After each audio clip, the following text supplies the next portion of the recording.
Today we're gonna make this easy twist top, except for gonna be very different. Gonna take lots of artistic freedom. Okay, let's take a little look in the mirror. When I was like doing some further investigation on the top, I did not even like it that much how it was looking in the back. I feel like we don't have to overcomplicate that too much. Do the little asymmetrical shoulder thing, and I'm gonna make things a little bit more easy this time. This camera should be higher.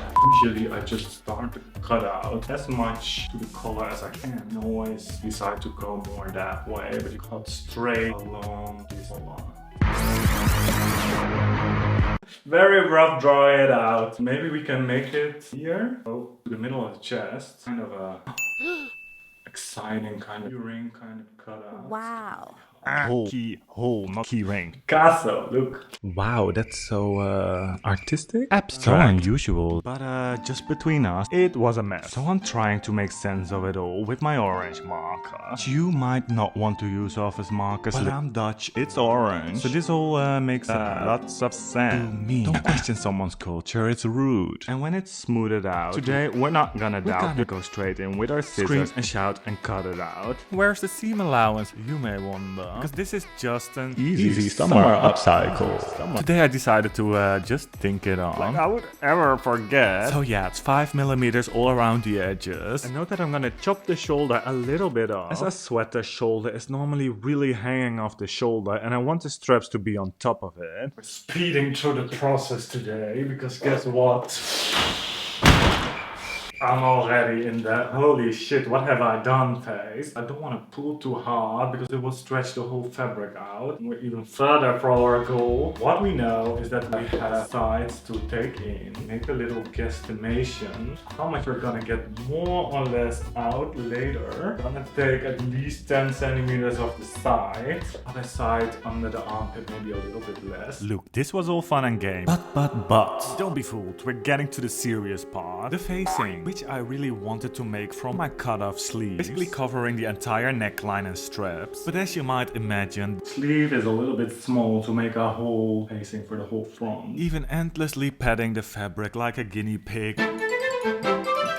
One eternity later. didn't result in it magically getting bigger. So I had to make an emergency solution here We always have some tricks on our sleeves. and add some extra seams in the puzzling pieces together to make it all big enough to cover the entire top of the top. But you may also just use another piece of fabric. Make sure it has about the same amount of stretch. I'm cutting the straps apart at the shoulder seam. Don't be scared to still make some small adjustments. If your straps are looking a little bit wobbly here and there, snip a little bit off. And nobody will ever know that you've been Edward scissor-handing your way through the shirt. The good thing is, it's all gonna twist. So if something is not that straight, I don't think anyone will ever see it. Carlos, help me.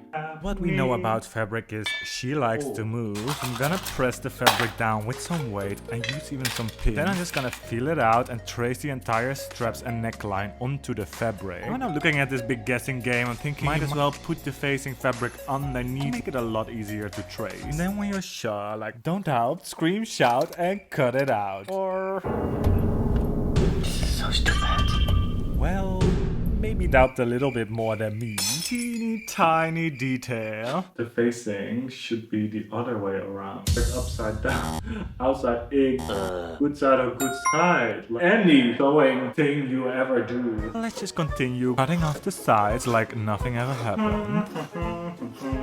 Just hanging around. One more chance, and that's the other sleeve. So, good side on good side. See that the facing starts in the side seam, preferably at least 4 or 5 centimeters. Covers the entire armhole, shoulder seam, keyhole cutout, shoulder seam again. And at the neckline, it's a little too short, so that's where I'm gonna join, as mentioned, another piece of fabric to it. Notice anything, children? Yes, it's the wrong side on the wrong side, which is obviously wrong. Again, on the back side, it's basically the same. But see on the right that my facing is barely going into the side seam, which if you can, you actually want to avoid.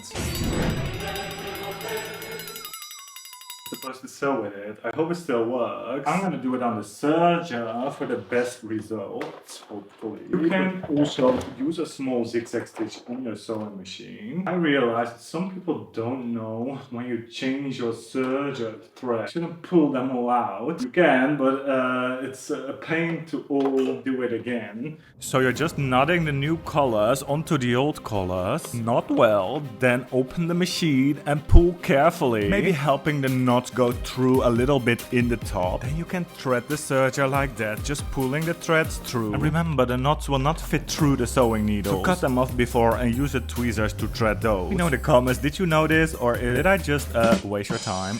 I'm sorry. And remember, always test on a little scrap first. I'm gonna finish the lower edges with a serger stitch first.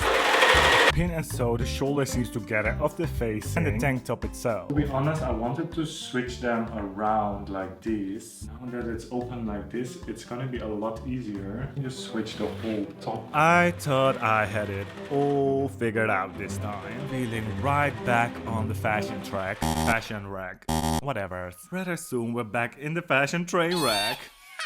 Houston, we do have a little teeny tiny little detail. You could call it a problem. We call it a challenge. It's all nice and good, and it would be pretty seamless. But yeah, we can't turn it inside out like this. Back to the basics, they said. It will be fun, they said. At least we didn't sew it together yet. Half full glass is half full glassing. And we know what we don't want. Any seam allowance visible around the straps. Because when we're gonna twist them around, it's gonna look very unprofessional if it's gonna pop out. There's only one solution to this, and that's creating an extra seam right there diagonally on the back. And finally, we can close the neckline, armhole, and the keyhole cutout up to the diagonal back seam. Then it should look more or less like this. I know it doesn't look like it, but don't worry, we're almost there. Turn it inside out, hopefully.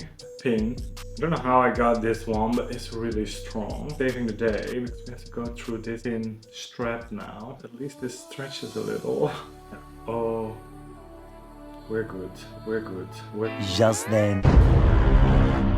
Oh yeah, the fabric can break too, but we went just far enough.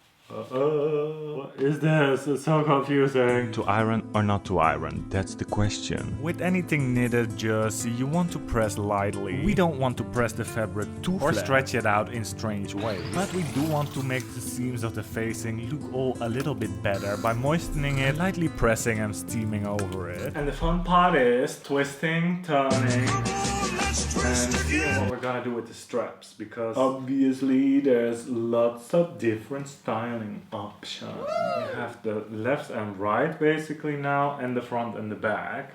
Seemingly simple, but don't get this twisted. The twisting can actually really influence how your top is gonna turn out. I ended up turning the left panel 360 degrees, turning the right panel 360 degrees, then twist the right and left one time around each other. I would recommend to first pin the seams together now so that you can try it on. If something is not quite right, maybe the straps are a little too long, you can still twist it another time. Some really easy adjustments now that it's still open. And then when you're happy with the twist, you can close the top, all the side seams and diagonal back seam.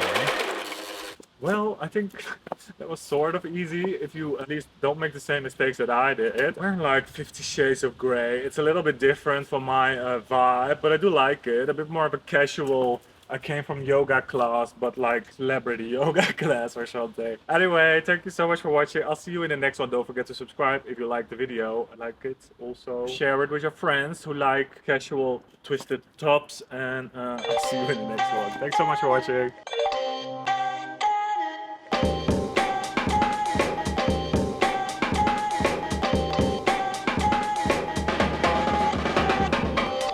So if you like this kind of elegant top with a twist, check out the H&M Mugler tutorial, which is a similar design principle, but with ruching and like even more chic.